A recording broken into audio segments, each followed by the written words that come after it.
Assalamualaikum warahmatullahi wabarakatuh. Perkenalkan, nama saya Adi Dwi Purnamagre dengan NIM 23110026. Saya akan menjelaskan tugas biologi sel yang diampuh oleh Ibu Nurul Widya, SSI, MSI, tentang komunikasi antar sel.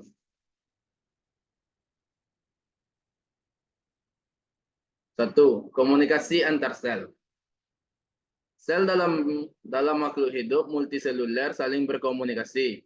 2. Komunikasi sel ini menggunakan molekul sebagai sinyal. 3. Molekul-molekul di antara lain protein, peptida, nukleotida, asam amino, steroid, dan beberapa lipid.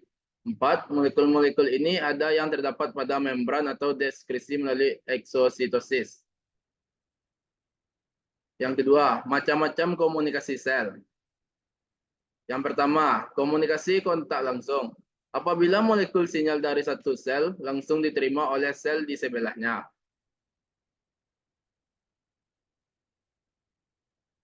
Ini merupakan gambar komunikasi kontak sel langsung.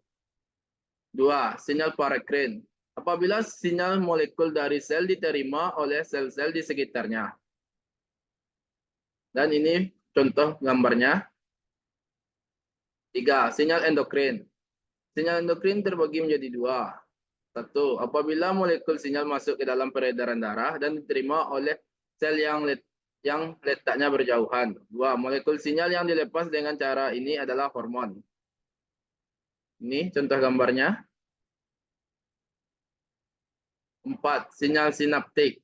Merupakan cara komunikasi sel saraf dengan sel lain yang jauh letaknya.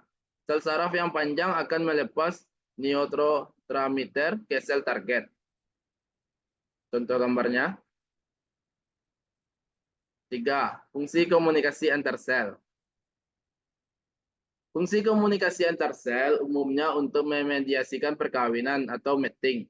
Dengan perkembangan organisme multiseluler, mengontrol tingkah laku kelompok sel lain, sebagai pengatur dan pengendalian kegiatan sel, jaringan organ tersebut, serta untuk mempertahankan hemostatis. 4. Macam-macam reseptor. 1. Terdapat 2 macam reseptor. 1. Reseptor di membran sel. Reseptor permukaan sel. Reseptor di membran sel akan meneruskan sinyal dari luar sel ke dalam sel dengan cara mengubah bentuknya.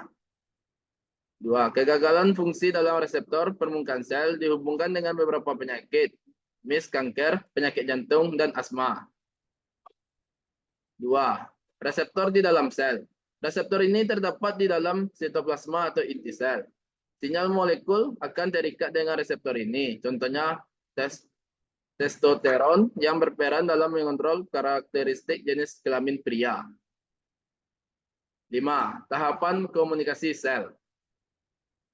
Penerimaan. 1. Penerimaan. Proses dimulai dengan sel menerima sinyal dari lingkungannya. Ini bisa berupa molekul sinyal, seperti hormon atau faktor pertumbuhan. 2. Transduksi. Sinyal eksternal diubah menjadi bentuk yang dapat dimengerti oleh sel. Ini sering melibatkan kaskade reaksi kimia di dalam sel, mengaktifkan atau menonaktifkan komponen seluler tertentu.